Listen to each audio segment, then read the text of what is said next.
29th in this qualifying session. And now just a handful of cars still to go. Trevor Bayne, the next one, that will take the checkered flag. So now we're basically trying to set the top 12, Rick. We have Trevor Bayne on the racetrack, Ryan Blaney sitting in the 12th position, Kyle Busch in 11th, Edwards in 10th. As Bayne is trending just a little bit quicker than Blaney. Logano was pushed out of the top 12 by the run by Kenzo. So, Jeff, as you mentioned, now maybe some drivers, their strategies might be dictated to them based upon where they're starting. Bayne potentially breaking into the top 12 here. 10th quickest for Trevor Bayne. Now, Kyle Busch is on that cut line. Stenhouse Jr., Chris Buescher, A.J. Allmendinger, Greg Biffle still to qualify. Seeing Stenhouse Jr. A lot of Roush Fenway cars all in one big bunch.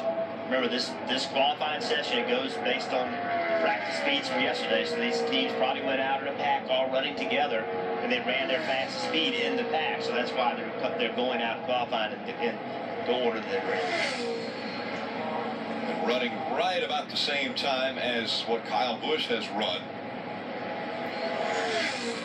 The reason that Kyle Busch is ahead of Blaney, even though they ran exact same times, is based upon owner points. So the owner points will determine which one is ahead of the other in this qualifying session, and that's actually very big right now for Blaney and Kyle Busch because they're on opposite sides of the cut line. That has happened here before, actually. When I was a crew chief for Jeff Gordon, we tied a Robert Yates racing car for the pole back in 07. Ran the exact same time, and we ended up with the pole because we were higher in the points. But can you imagine that? Back to two-lap qualifying, and we tied for the pole in the front row. Ricky Stenhouse Jr. just pushed Kyle Busch out of the top 12. He goes 7th quickest. Boy. Chris Buescher. I mentioned some drivers, when they come to this racetrack, they have to think back to history. The ride that Chris Buescher took, not one that I would imagine anyone would want to take. Look at the barrel roll down the back straight. And so we talk about, what teams are going to do, what drivers are going to do. Look where he was running. He was running towards the back of that pack and still got caught up in this wreck. Didn't get run over from behind. Just another car caught him in the quarter panel, got him turned around, the car started flipping. So this is what all the drivers are afraid of, flipping, but they're perhaps more afraid of just getting in a wreck that they had nothing to do with. Sitting there minding your own business, next thing you know, you're flipping down the back straightaway.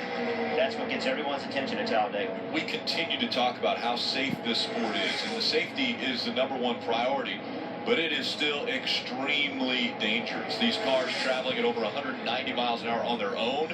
In a pack, they'll be upwards of 200 miles an hour, and then you think about Chris Buescher barrel rolling at that speed down the back straight. Didn't look fun. No. 7/10 of a second off of what Carl Edwards, who's on the cut line. Chris Buescher goes 31st quickest. A.J. Allmendinger, another one who will look back to earlier this year and say, I was in the wrong place. Cars come up the racetrack, he gets into the side of the 17 of Ricky Stenhouse Jr. And there's really no right place to be, well, with the exception of being out front. Oh, I've seen them. If you're out front. I've seen the leader wreck. Yeah. I've seen it many times. The leader and the second, third place car get together and wreck. So there is no safe place. And I mentioned, again, this sport has gotten very safe. A lot safer than it used to be. But there is still, when an impact is made, it doesn't matter how much safety it can take the breath out of you.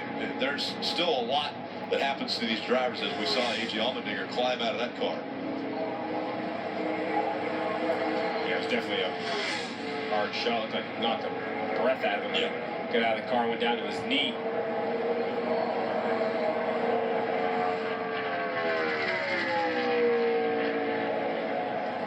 In the red, about 7/10 of a second off of Edwards. Allmendinger.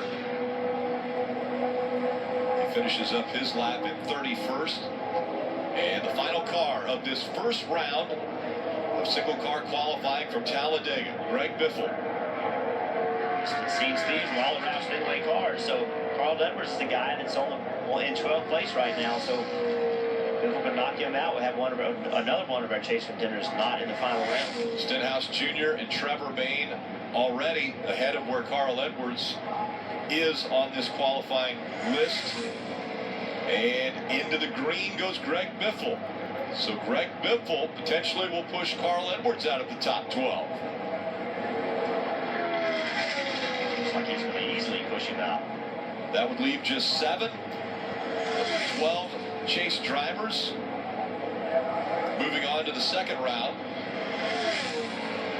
As you mentioned, Biffle staying in the green, staying right about 8/100ths of a second in front of what Edwards has run.